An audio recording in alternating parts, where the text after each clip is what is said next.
Hello बच्चों, let's read this question. The question says, in the arrangements shown in the figure, the mass can be hung from a string with the linear mass density दिया हुआ है string की 2 into 10 to the power minus 3 kg per meter that passes over light pulley, एक छोटे से पुली से पास हो रहा है. The string is connected to a vibrator of frequency भी दी हुई है vibrator की 700 Hz and the length of the string between the vibrator and the pulley is 1 metre. मतलब ये लेंथ जो है बेटा, ये वाला लेंथ 1 मीटर है. वाइब्रेटर की फ्रिक्वेंसी दी हुई है, जो वाइब्रेटर है ये एफ, इसकी फ्रिक्वेंसी दी हुई है 700 हर्ट्ज, लेंथ दिया हुआ है. और जो स्ट्रिंग है, ये जो रस्सी है जिससे ये मास है ना टका हुआ है, उसकी रस्सी की कह सकते हैं हम कि मास डेंसिटी दी हुई है, लीनियर मास डेंसिटी दी हुई है, यानी म्यू दिया हुआ है ना. तो फाइंड आउट क्या करते हैं, क्वेश्चन क्या पूछ रहा है, if the mass suspended is 16 kg तो नंबर ऑफ लूप्स कितने बनेंगे, यानी find the number of loops form in the string. ठीक है, तो सबसे पहले आते हैं बेटा की कॉन्सेप्ट पर.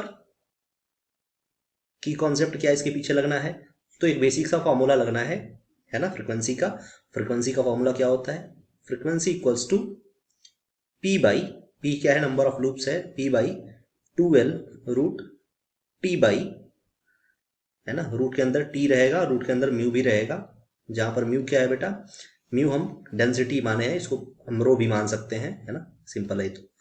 तो फ्रिक्वेंसी दी हुई है, वाइब्रेटर की फ्रिक्वेंसी क्या है बेटा, वाइब्रेटर की जो फ्रिक्वेंसी है वो है 700 है ना हर्ट्ज, इक्वल्स टू पी की वैल्यू पूछा हुआ है, नंबर ऑफ लूप्स कितने बनेंगे अपॉन 2 इंटू एल की वैल्यू क्या है, एल की वैल्यू बेटा यहाँ पर देखो 1 मीटर दिया हुआ है ना, 1 मीटर दिया हुआ है. टी बाई, टी की वैल्यू कैसे निकालोगे, तो टेंशन निकालना होगा, तो इसकी मास 16 kg है, तो टेंशन निकालना हो तो ग्रेविटी हो तो m इंटू जी हो जाएगा, यानी 16 इंटू क्या हो जाएगा 9.8 हो जाएगा. ठीक है, और फाइनली अगर म्यू की वैल्यू रखें तो म्यू की वैल्यू डेंसिटी दिया हुआ है, कितना है density, 2 into 10 to the power minus 3, है ना, ये वैल्यूज हैं.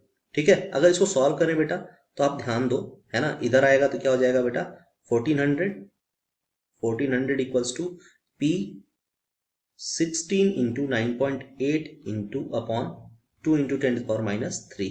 अगर इसको कैंसिल करें तो 4 पॉइंट क्या हो जाएगा, ये 9 हो जाएगा.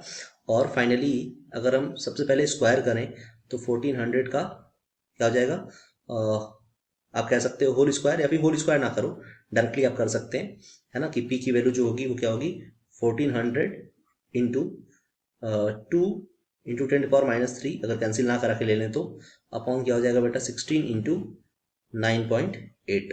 ठीक है, तो ये करा लो 4.9 अब.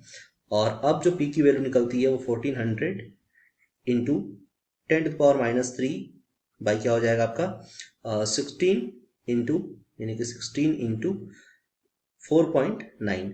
अगर इसको फर्दर हम सॉल्व करें तो रिजल्ट क्या आता है, लेट्स सी 1400, है ना, जो भी रिजल्ट आएगा वो आएगा आपका, इसका जो सॉल्व करने के बाद जो फाइनल रिजल्ट आएगा वो आएगा बेटा कितना 5 kg. ठीक है, इसका रिजल्ट आ रहा क्या, आप 5 kg इसको सॉल्व कर सकते हो.